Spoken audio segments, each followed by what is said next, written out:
예레미야 29장 11절 말씀입니다. 예레미야 29장 11절 말씀이 되겠습니다.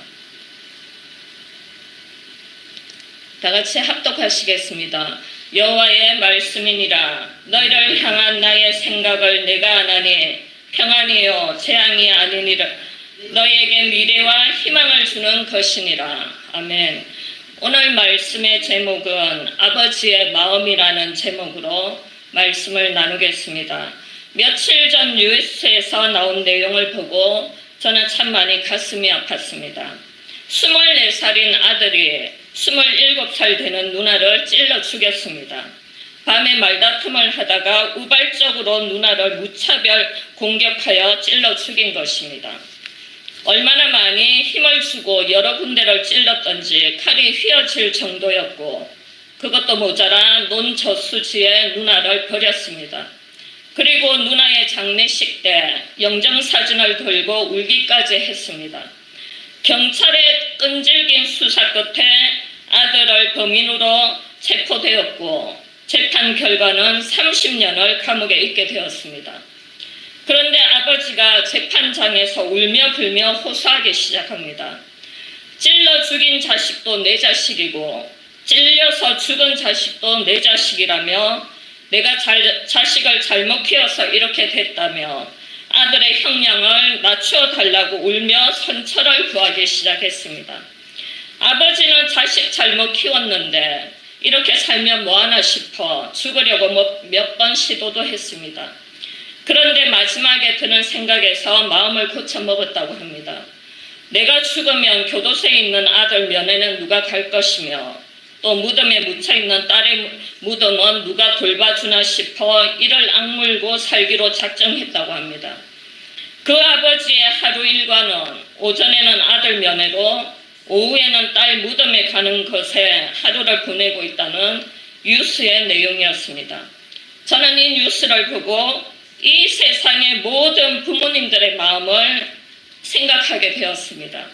이 아버지의 말에서 내 자식이라는 말이 가슴에 참 와닿았습니다. 남의 자식이 아닌 내 자식이라서 오로지 내 자식이기에 아버지는 울고 또 우는 것입니다. 이 엄청난 죄를 짓고 감옥에 있어도 오로지 내 자식이라는 이유로 날마다 면회를 가는 것이 아닌가 싶기도 합니다.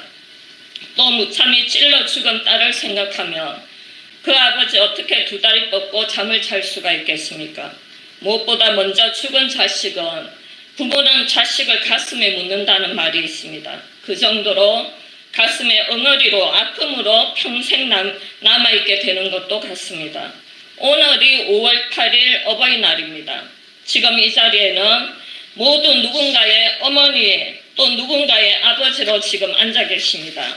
그리고 연령별로 보면 10년, 20년, 30년, 40년 이상을 자식들을 돌보며 키우고 계시는 여러 부모님들이 계십니다. 이 세상 많은 부모님들의 소원은 딱 한 가지일 것입니다. 바로 내 자식만큼은 누구보다 편안하게 이 세상을 살아가며 존재하기를 바라는 마음이 모든 부모님들의 마음인 것 같습니다. 그래서 부모님들은 내 자식 편안하게 살아가기를 바라는 한 가지 일념으로 고생도 마다하지 않고 힘들어도 참고 자존심도 버리고 자식을 위해서라면 평생을 희생으로 사랑으로 살아오셨던 것 같습니다. 예전에 저희 엄마의 말이 기억이 납니다. 제가 태어나기도 전에 그 시절 엄마는 집이 가난해서 무작정 시장에 나가 생선을 팔았다고 합니다. 처음에는 창피스러워서 생선 사세요라는 말도 안 나왔는데 4명의 자식들과 가족을 생각하니 창피고 자존심이고 다 내려놓았다는 말을 들었습니다. 이런 우리 엄마의 희생으로 우리 형제들은 큰 고생 없이 편안하게 잘 자라게 되었던 것도 같습니다.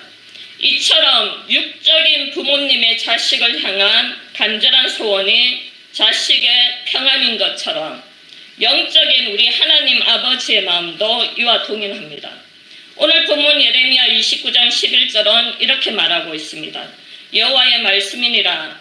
너희를 향한 나의 생각을 내가 아나니 평안이요 재앙이 아니니라. 너희에게 미래와 희망을 주는 것이니라 라는 말씀이 나옵니다. 하나님 아버지의 마음도 우리 모두에게 평안을 주기를 원하십니다.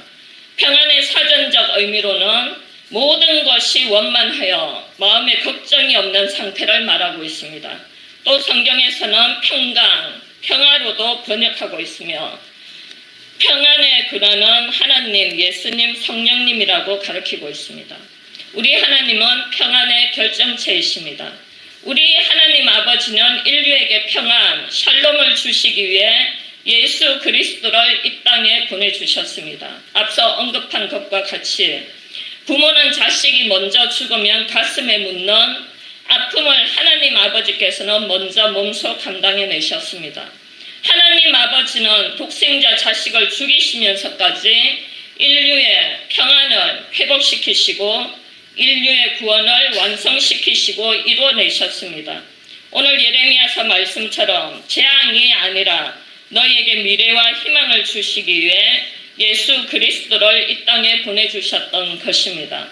우리의 유일한 희망은 오직 예수 그리스도이십니다.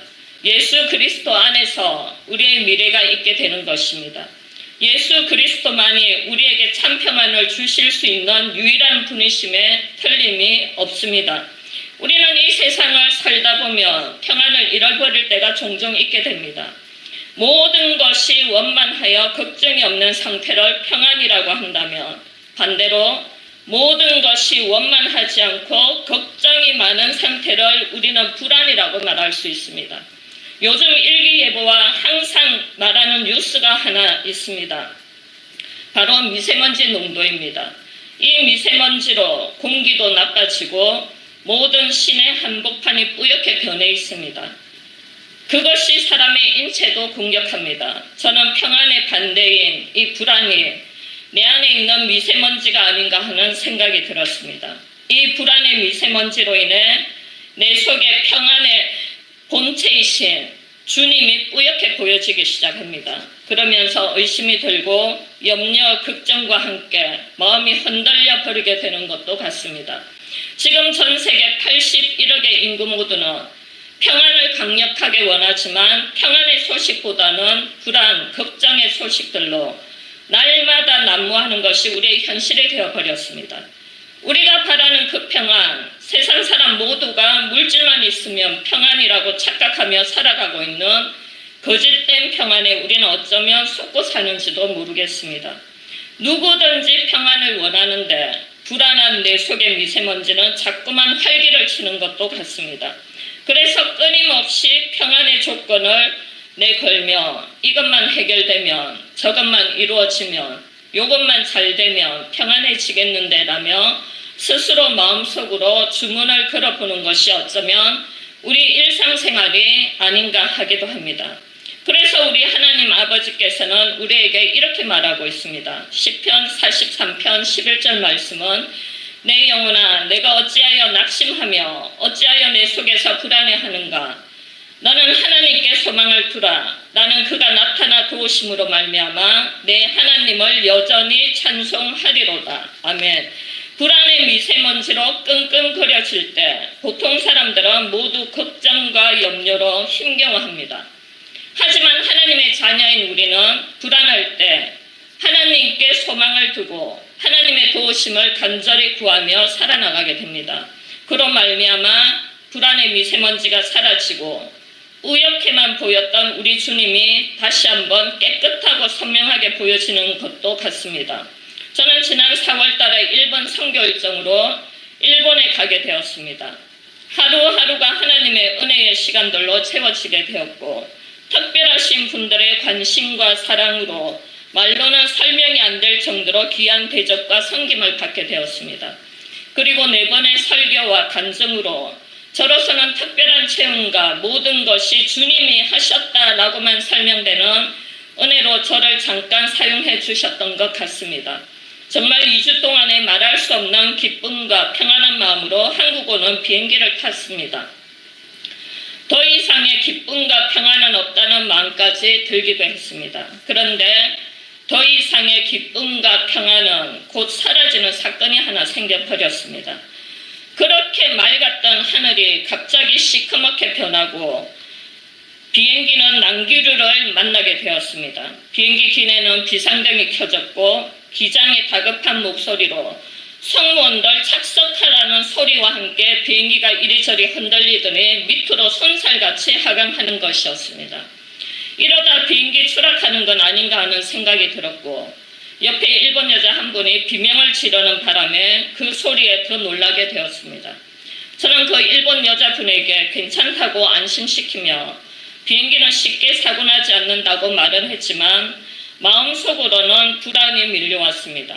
30분 전만 해도 기쁨과 평안으로 가득 채워졌던 마음은 온데간데 없었고 그 흔들리는 비행기 안에서 내가 할 수 있는 건 예수 그리스도만 부르며 기도하기 시작했고 주님의 도우심을 강력하게 바라보게 되었습니다. 35분 동안 마음속으로 간절히 기도한 내용은 비행기 기장을 놓고 기도했고 주님, 비행기를 운전하는 기장이 절대적으로 궤도만 바라보며 가게 해달라는 기도였습니다. 느낌 감각에 의존하지 않고 궤도만 바라보게 해달라는 기도를 간절하게 했던 것 같습니다.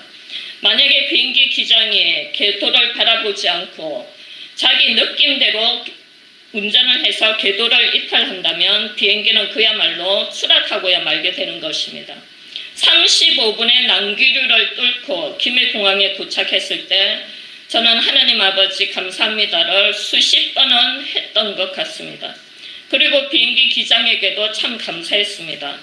여지껏 수없이 비행기를 타도 기장에게 감사와 고마움의 마음이 든 건 처음이었고 이런 착각도 또 들었습니다.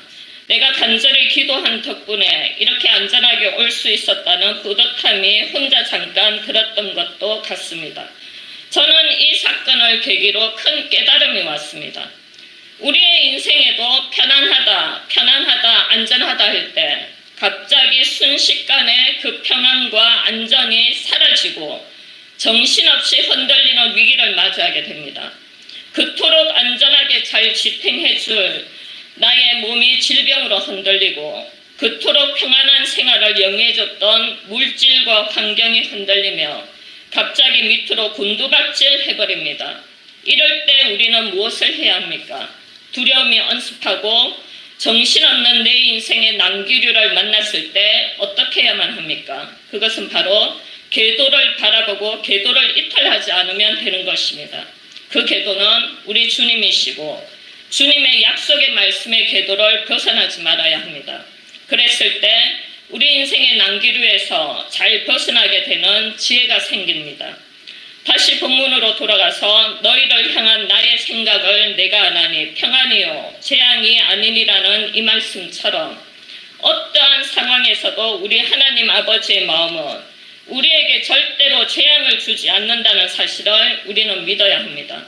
서두에 언급한 아버지가 자식의 죄의 형량을 낮춰 달라고 울며 선차시는 아버지 마음처럼 우리 하나님 아버지의 마음은 우리의 죄의 형량을 낮추는 것이 아니라 예수 그리스도로 인해 완전히 도말시켜 주셨습니다. 이사야서 43장 25절은 이렇게 말합니다. 나는 나를 위하여 내 허물을 도말하는 자니 내 죄를 기억하지 아니하리라. 아멘. 우리의 허물과 죄를 도말시켜 주실 뿐만이 아니라 기억하지도 않는다고 말씀하십니다. 이것이 우리 하나님 되시는 아버지의 마음이신 것입니다. 오늘 저는 아버지의 마음이라는 제목으로 말씀을 나눴습니다. 오늘 현대사회는 모두들 미래와 희망이 점점 없어지고 있다고 말들을 합니다. 내일은 오늘보다 잘 된다는 것이 미래이고 희망인데 그 기대치가 사라지고 있는 많은 사람들이 절망에 놓여 있는 것도 사실입니다. 그런데 우리 아버지 되시는 하나님은 미래를 주시고 꿈을 주시고 비전을 주시고 희망을 주시는 우리 아버지이신 것입니다. 우리는 이 꿈 속에서 비전 속에서 미래를 약속받은 자들이고 희망의 나라로 들어가게 되는 축복의 자녀가 되었습니다. 이것이 평안을 그토록 선물해주고 싶어 하셨던 우리 하나님 아버지의 마음의 증거의 결론이 되는 것입니다. 우리 모두는 아버지의 마음에 늘 감사하며 감격과 감동으로 살아나가는 축복의 주인공들이 다 되시길 간절히 바랍니다.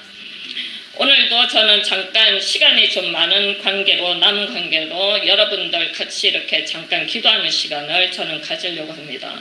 먼저 저희 교회를 위해서 소리엘 교회를 위해서 먼저 합심해서 기도해 주시고 저희